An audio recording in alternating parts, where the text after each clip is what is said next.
Olá, seja muito bem-vindo a essa videoaula e nela nós faremos a implementação do cadastro de pessoas, que é esse botão cadastrar, e da listagem dessas pessoas que foram cadastradas, que é nesse botão listar. Eu não vou estar utilizando o banco de dados para ser mais simples e mais rápido, mas vocês podem utilizar que não influencia na parte da interface gráfica. Então aqui nesse curso eu estou focando mais na parte gráfica. A primeira coisa que eu tenho que fazer para cadastrar os clientes é fazer a leitura do nome do e-mail deles.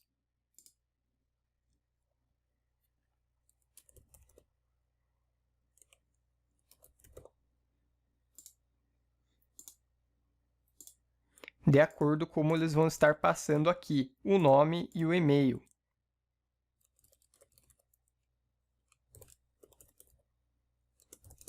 Então, para me encarregar o nome, eu vou usar uma string cadnome.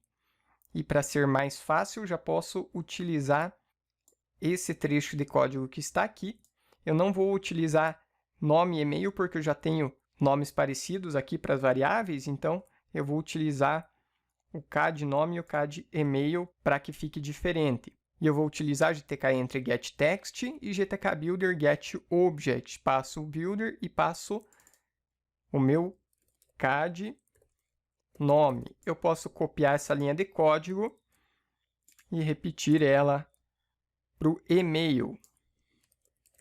E aqui eu também substituo que o nome é parecido. Agora vamos supor que o campo nome do meu cadastro é obrigatório. Então, como eu poderia fazer um teste para verificar se o usuário ele digitou pelo menos o campo nome? Se você quiser, você pode fazer para o campo e-mail também.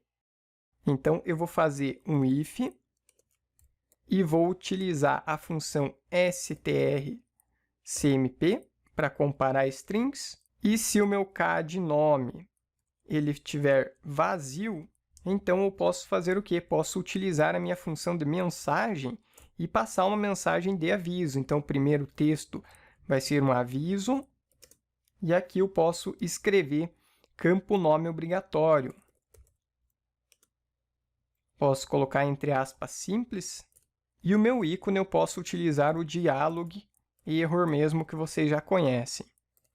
Ok? Então, caso o campo nome esteja vazio, ele vai apresentar essa mensagem. E se não estiver vazio, aí ele vai fazer o cadastro. Então, para fazer esse cadastro, ele é um pouquinho complicado, eu vou precisar de uma lista encadeada. Então, eu vou declarar essa lista encadeada aqui em cima. Então, vou usar o typedef struct usuário. Esse usuário vai ter um int id. Ele também vai ter uma string nome e um string e-mail. Então, eu vou ter também uma struct usuário, que vai ser um ponteiro que aponta para o próximo usuário, ou seja, para essa própria struct. E aqui eu vou chamar esse usuário como user. Aqui embaixo eu vou inicializar um int id também. E essa id eu vou inicializar ela como 0, porque eu vou ir auto-incrementando. Então, cada vez que eu colocar um usuário nessa lista encadeada, ele vai ter uma id que vai ser o auto-incremento dessa id aqui. E eu também vou declarar dois ponteiros, que um deles vai ser do meu cabeçalho, user, e o outro vai ser o próximo user. Então, eu tenho um cabeçalho e eu tenho meu próximo. Isso é típico de listas encadeadas. Se vocês conhecem outra maneira de estar fazendo, vocês também podem utilizar outra maneira. Não tem problema. Então, agora o próximo passo que eu tenho que fazer é descer aqui na minha função main e alocar memória para essa lista encadeada. Então, para isso eu utilizo... Então, aqui eu tenho meu cabeçalho user e eu estou alocando memória para ele. Depois eu digo que o meu próximo user é igual ao meu cabeçalho. Então, aqui eu estou alocando memória e iniciando a minha lista encadeada. Agora eu posso voltar aqui para que a gente possa colocar os dados na nossa lista encadeada.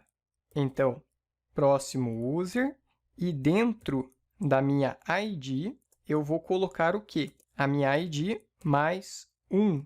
Aqui, como eu inicializei a minha id com 0, ele vai colocar um mais 1 ali, Se eu quiser, até para ficar mais fácil, eu posso incrementar aqui no começo já, ID++, e daí eu não preciso mais um aqui. E agora eu tenho que colocar o meu nome e e-mail, mas para isso eu tenho que utilizar a função strcpy, por causa que ele é uma string. Então eu vou colocar ela dentro de próximo user, dentro do nome. E ele vai colocar o K de nome. E eu faço a mesma coisa aqui para o e-mail. E aqui vai ser o K de e-mail. Depois que eu coloquei todos os meus dados, eu simplesmente tenho que passar o meu ponteiro para o próximo user. Eu posso fazer isso, primeiramente alocando memória para o próximo user. E eu posso simplesmente copiar aqui debaixo essa parte. E depois eu digo que o meu próximo user é igual a justamente o meu próximo. Dessa forma já vai funcionar, só que a gente não vai conseguir visualizar. Então, para isso, eu simplesmente vou fazer rapidinho aqui um trecho de print para que a gente possa visualizar se ele está colocando dentro da minha struct os dados. Então, aqui eu vou mostrar a minha ID, pegando ela de dentro do próximo user, que é esse que eu estou utilizando aqui agora. Então, isso tem que ser colocado antes de eu passar para o próximo user, senão não vai dar certo. E eu vou mostrar o nome e o e-mail. Então, agora eu vou rodar para ver se a gente vai conseguir cadastrar os usuários. Posso usar admin, login, usuário logado com sucesso. E agora eu vou fazer um cadastro aqui. Eu posso colocar teste e um e-mail teste@gmail.com. Cadastrar. E ele mostrou ali na tela a ID, que é 1, porque ele já veio auto-incrementado, o nome teste e o e-mail também está correto. Então, se eu clicar novamente, ele vai ir auto-incrementando. O que eu posso fazer aqui é mostrar uma mensagem logo que um usuário seja cadastrado. Então, para isso, eu posso utilizar a própria mensagem. E dentro dessa mensagem, eu posso passar o aviso. E o meu segundo texto, eu quero que seja um texto, eu vou colocar aqui ele, mas eu já vou fazer ele aqui em cima. E nesse texto vai ter usuário e passar o nome dele como parâmetro cadastrado com sucesso. E aqui, por último, eu posso passar um ícone, então vou utilizar o Dialog Emblem Default. Então, aqui nós vamos criar esse texto antes. Eu preciso criar ele porque eu tenho que concatenar. Então, eu tenho um caractere texto e vou utilizar gsnprintf. Eu passo como parâmetro o meu texto e a quantidade de caracteres. E também aviso que eu vou estar recebendo 3 strings. Então, para isso, eu coloco %ds, %ds e %ds. E agora eu passo as 3 strings respectivamente. Então, ele vai iniciar com usuário. Aí eu já posso colocar o espaço ali. E depois ele vai vir o nome do meu usuário. Então, eu posso até copiar já aqui de cima. E por último, eu posso colocar somente cadastrado. Também vou colocar um espaço aqui para que não fique grudada a palavra usuário ou a cadastrado. Então, aqui ele vai estar concatenando essas 3 strings para que eu possa passar ela como parâmetro e mostrar ali na minha mensagem. Então, nesse caso, eu ainda vou deixar essa parte aqui para que a gente possa visualizar. E vamos rodar. Aqui ele deu um erro porque está faltando ponto e vírgula. Então, agora eu posso fazer o login.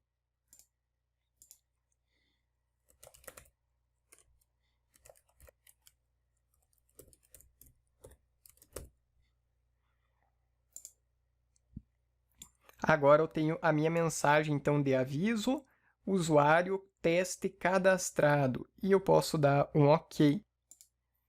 Se eu passar o C cedilha aqui, observem que ele também está printando ali atrás. Cadastrar. Então, aqui ele deu erro no meu prompt de comando, mas aqui na minha interface gráfica ele não apresentou o erro de codificação. Então, ele está funcionando corretamente. Muito bem, então essa parte aqui está concluída para esse botão. Agora nós vamos listar esses usuários que forem cadastrados. Então, eu vou poder cadastrar vários usuários e depois mostrar ele. A primeira coisa que eu tenho que fazer aqui é colocar o último usuário da minha lista encadeada como nulo, como null. E depois apontar para o primeiro usuário, novamente, porque a minha lista ela chegou até o último usuário, então vejam que ele fica aguardando esse último usuário. Então, eu vou dizer que ele é nulo, e daí vou apontar depois novamente para o início da minha lista encadeada. Então, eu estou dizendo que o meu próximo usuário é nulo, e agora eu vou apontar para o início da minha lista encadeada. O próximo user é igual ao cabeçalho. Então, eu estou apontando agora para o cabeçalho novamente. Então, eu estou iniciando novamente a minha lista encadeada. E agora eu vou ler ela e mostrar na minha tabela. Então, para que eu percorra toda a minha lista encadeada, eu vou fazer um while e dizer que enquanto o meu próximo user for diferente de null, então posso copiar ali de cima e só adicionar o sinal de diferente aqui. Então, enquanto ele for diferente de null, meu próximo usuário, eu vou percorrer, então, toda a minha lista encadeada e aqui dentro eu vou trabalhar com a minha list story, ou seja, o meu modelo de armazenamento. Caso você não lembre, a gente criou ele aqui, é o nosso list story 1, então eu tenho que ir aqui no início do meu arquivo e fazer a declaração desse modelo de armazenamento. Eu posso chamar ele de modelo de armazenamento mesmo, e ele é do tipo GTK list story. Agora eu tenho que carregar esse modelo de armazenamento lá na minha função principal main, usando o GTK-Builder getObject. Então, para isso, eu vou copiar essa linha aqui de cima e eu posso avisar aqui que é do modelo, que ele é um GTK list story e ele tem o nome de list story 1. Agora, então, eu posso utilizar ele. Antes de eu utilizar ele, se eu quiser, eu também posso utilizar esse gprint aqui, para que ele me mostre, como ele está fazendo esse while de percorrer todos os usuários, para que ele me mostre todos os usuários que estão cadastrados. Então, se vocês quiserem fazer esse teste aqui, basta eu rodar a minha aplicação. Aqui ficou o ponto e vírgula, eu tenho que tirar ele aqui de dentro.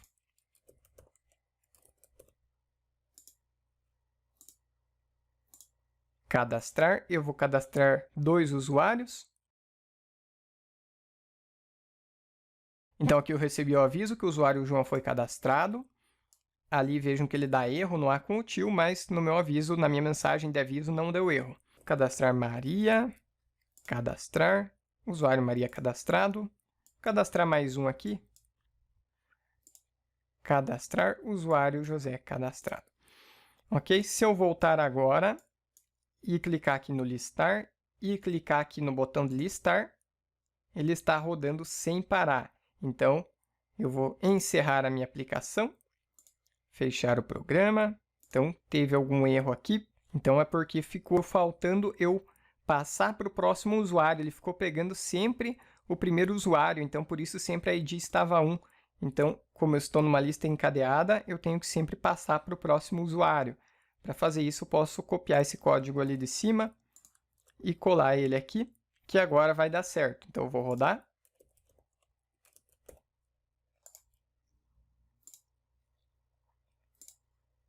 Eu preciso cadastrar novamente todos os usuários, por causa que, como não é banco de dados, cada vez que eu fecho a minha aplicação, ele não tem nenhum arquivo salvo. Então, observem que aqui o José agora eu coloquei com acento. Aqui, no meu aviso, ele consegue mostrar o acento. Aqui no prompt de comando ele não consegue. Ok, agora eu vou aqui no voltar e eu vou mandar listar os meus usuários. E agora ele fez a listagem. Como é o mesmo tipo de print, ele simplesmente repetiu. E agora vamos implementar então como é que a gente vai fazer para ele mostrar na parte gráfica isso. A primeira coisa que eu tenho que fazer então aqui em cima é já declarar um tipo GTK TreeInter, porque ele é necessário para nós trabalharmos com o list story. E outra coisa que eu tenho que fazer antes de entrar no meu while é limpar aquela lista. Porque senão, cada vez que eu clicar no listar, ele vai escrever embaixo, assim como ele estava fazendo com esse print. Então, para isso, eu utilizo a função gtk_list_story_clear. Então, isso vai limpar o meu modelo de armazenamento. Para mim adicionar uma nova linha para a visualização do usuário, eu utilizo gtk_list_story. Posso copiar ali de cima, append. Então, isso adiciona uma nova linha no meu modelo de armazenamento. Só que eu também tenho que passar aqui, ele fica aguardando um gtk_tree_iter aqui. Então, para isso que eu preciso desse meu iter. E agora eu posso utilizar a função gtk_list_story_set e eu passo como parâmetro um modelo de armazenamento e também passo esse iter ali. Uma coisa que eu já ia esquecendo, ele tem que ter esse símbolo ali que está em cima do número 7, pelo menos no meu teclado é isso. Então, não esqueçam de passar esse símbolo ali. E agora, na minha posição 0, eu quero que tenha qual texto? Eu quero que tenha a ID. Então, você tem que colocar qual que é a posição desse modelo de armazenamento e qual que é a variável que vai ser colocada lá dentro. Lembrem que a primeira variável, que é a nossa variável 0, ela está aguardando um inteiro. Então, se nós clicarmos aqui, ó, observem que ele aguarda um gint id, um gcharArray e um gcharArray email. Então, eu passo a minha id ali. Depois, na minha posição 1, eu tenho o nome. E depois, na minha posição 2, eu tenho o meu e-mail.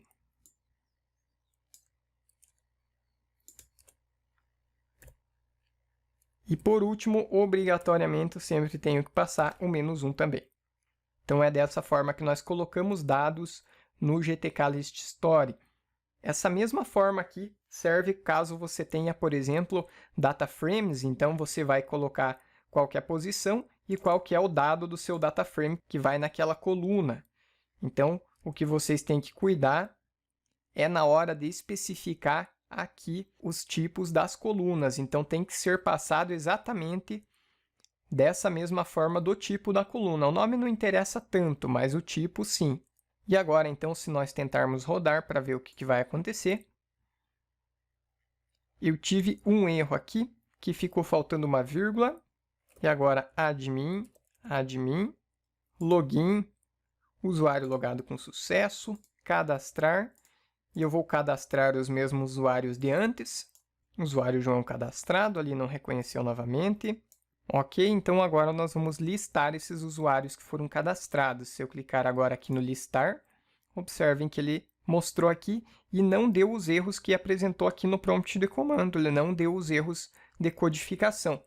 Então, esse é um problema aqui do prompt de comando e que não está afetando essa parte aqui. Se eu clicar novamente aqui, vejam que ele não faz igual aqui no prompt de comando. Ele não cria mais 3 aqui para baixo, não repete mais 3 aqui para baixo. Ele simplesmente atualiza ali. Primeiro limpa, como nós mandamos limpar ali na linha de código, e depois ele escreve novamente. Então, eu posso clicar quantas vezes que não vai ocorrer esse problema aqui.